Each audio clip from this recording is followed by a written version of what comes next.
नमस्कार, जय हिंद, राम राम। आज हम पढ़ेंगे इतिहास के बारे में। इतिहास मुख्यतः दो शब्दों से मिलकर बना है, इति धन हास। लेकिन आज हम पढ़ेंगे कि इतिहास तीन शब्दों से मिलकर बना है, जिसका हम निकालते हैं कि इसका संधि छेद करते हैं तो इति धन ह धन आस, इन तीन शब्दों से मिलकर इतिहास शब्द बनता है। इन तीन शब्दों से मिलकर इतिहास शब्द का निर्माण होता है और इन तीन शब्दों से इतिहास की जो परिभाषा निकलती है उसके बारे में हम बात करने वाले हैं। तो इतिहास की जो परिभाषा है, इति यानी इति का अर्थ होता है ऐसा ही, और ह का अर्थ होता है सचमुच, और आस यानी व्यतीत हुआ। तो हम इसकी परिभाषा इस प्रकार से बना सकते हैं कि मानव जीवन से संबंधित या मानव जीवन के साथ साथ जो भी साक्ष्य या जो भी घटनाएं घटित हुई, सचमुच में जो भी घटनाएं घटित हुई, वह सब क्या है? इतिहास है। तो एक बार रिपीट करते हैं अपनी इस परिभाषा को। इतिहास की परिभाषा, इतिहास वह है जो मानव जीवन से साथ साथ मानव जीवन के साथ साथ सचमुच में व्यतीत हुई घटनाएं, मानव जीवन के साथ साथ सचमुच में व्यतीत हुई घटनाएं क्या है? इतिहास है। और इतिहास मुख्यतः तीन भागों में बांटा जाता है। प्रागैतिहासिक काल, दूसरा हमारा है अधैतिहासिक काल और तीसरा है ऐतिहासिक काल। तो इन तीन कालों के बारे में हम बात करते हैं। इतिहास तीन कालों में बांटा जाता है, तीनों के बारे में बात करते हैं। तो प्रागैतिहासिक की परिभाषा के बारे में, प्रागैतिहासिक की परिभाषा वह है, प्रागैतिहासिक वह काल है जिस काल में मानव जीवन के साक्ष्य मिलते हैं लेकिन इसके साथ में कोई लिखित प्रमाण नहीं मिलता है। क्या है? रिपीट, इसकी परिभाषा, प्रागैतिहासिक वह काल है जिस काल में मानव जीवन के साक्ष्य तो मिलते हैं लेकिन लिखित प्रमाण नहीं मिलते हैं। अब दूसरा काल जो हमारा है जिसे हम भाग में बांटा है वह है अधैतिहासिक काल में हम बात करते हैं। तो अधैतिहासिक वह काल है जिस काल में मानव जीवन के साक्ष्य के साथ साथ लिखित प्रमाण भी मिले लेकिन उन प्रमाणों को क्या हुआ कि वह प्रमाण पढ़े नहीं गए। अधैतिहासिक काल वह काल है जिस काल में मानव जीवन के साथ साथ लिखित प्रमाण भी मिले लेकिन लिखित प्रमाणों को पढ़ा नहीं गया, जैसे सिंधु घाटी सभ्यता। हम बात करते हैं हमारे तीसरे भाग की जिसमें इतिहास को बांटा गया है। तीसरा भाग है ऐतिहासिक काल, ऐसा काल जिसमें मानव जीवन के साथ साथ लिखित साक्ष्य मिले और उन्हें पढ़ा भी गया, जैसे वैदिक सभ्यता और उसके बाद में जो भी घटनाएं घटित हुई, ये सब क्या है? ऐतिहासिक काल है। अब हम इतिहास की जानकारी के बारे में बात करते हैं कि इतिहास शब्द का सबसे पहले प्रयोग किसने किया। तो इतिहास शब्द का सबसे पहले प्रयोग जो है हेरोडोटस ने किया। किसने किया? हेरोडोटस ने। हेरोडोटस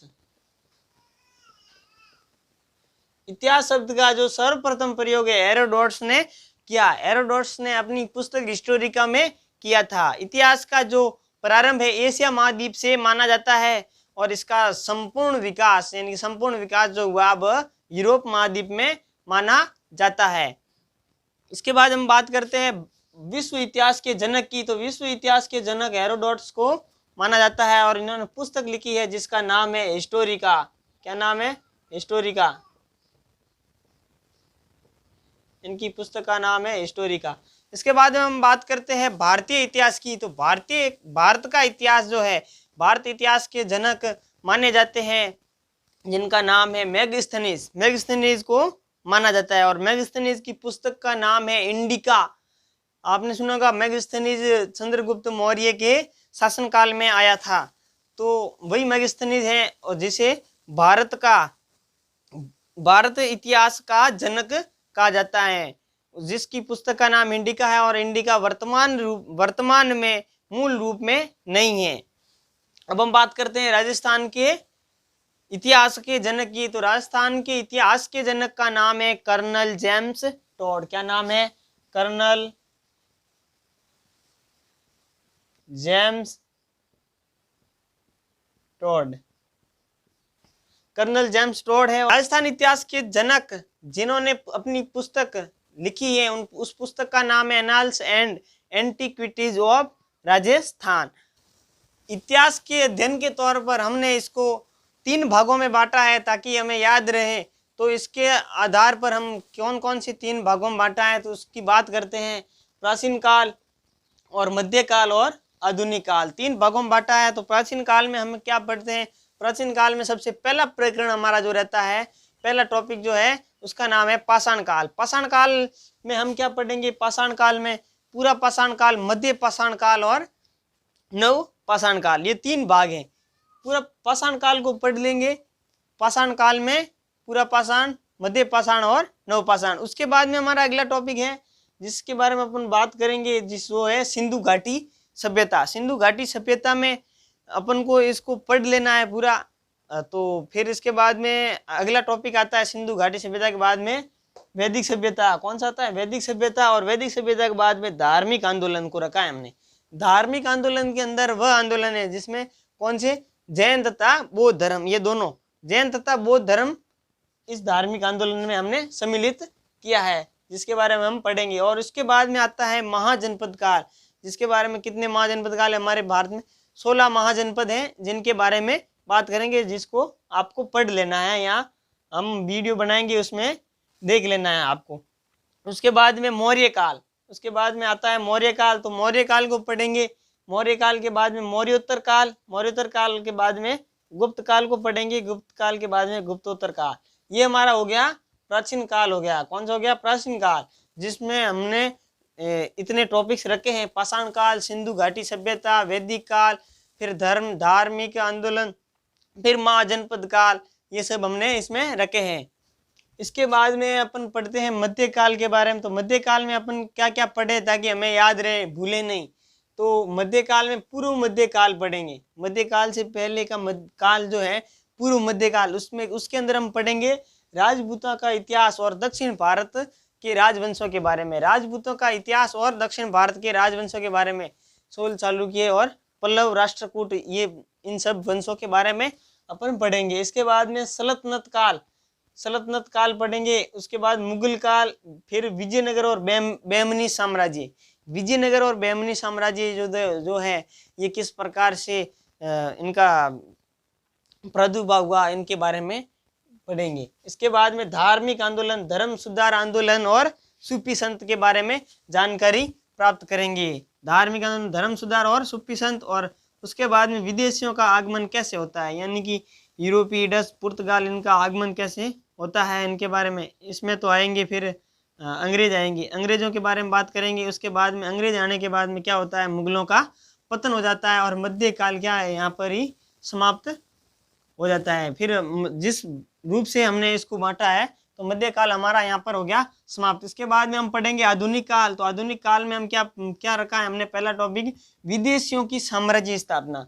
विदेशी लोग जो यहाँ आए थे वह अपने व्यापार के लिए आए थे, लेकिन उन्होंने फिर क्या, व्यापार के बाद में धीरे धीरे उन्होंने क्या, साम्राज्य विस्तार की जो योजना बनाई वही इसमें पढ़ेंगे। इन्होंने किस प्रकार से साम्राज्य की स्थापना की। उसके बाद में विदेशियों द्वारा आर्थिक शोषण, इसमें हम पढ़ेंगे विदेशियों ने किस प्रकार से भारतीयों का शोषण किया, इसके बारे में पढ़ेंगे। इसके बाद में सामाजिक धार्मिक आंदोलन, इसमें सामाजिक धार्मिक आंदोलन हुए उनके बारे में बात करेंगे। फिर उसके बाद में आती है सामाजिक धार्मिक आंदोलन कारण होने के बाद में क्या होता है कि जनता जागरूक होती है। जागरूक होने के बाद में क्या होता है कि 1857 की क्रांति होती है। और 1857 की क्रांति आपको पता ही है कि ये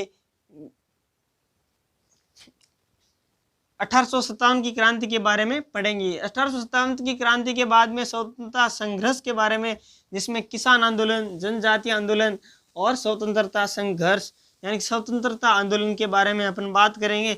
इसके बाद में हम बात करेंगे कि गवर्नर और के बाद में गवर्नर जनरल कैसे बनता है, फिर वायसराय, इन सभी के बारे में अपन बात करेंगे। इसके बाद में आप इसमें कुछ टॉपिक और भी पढ़ सकते हैं, जो संविधान के बाद में किस प्रकार से जो संविधान जो बनता है हमारा, उनकी जो भी कैबिनेट मिशन वगैरह ये जो प्रस्ताव आते हैं उनके बारे में अपन बात कर सकते हैं।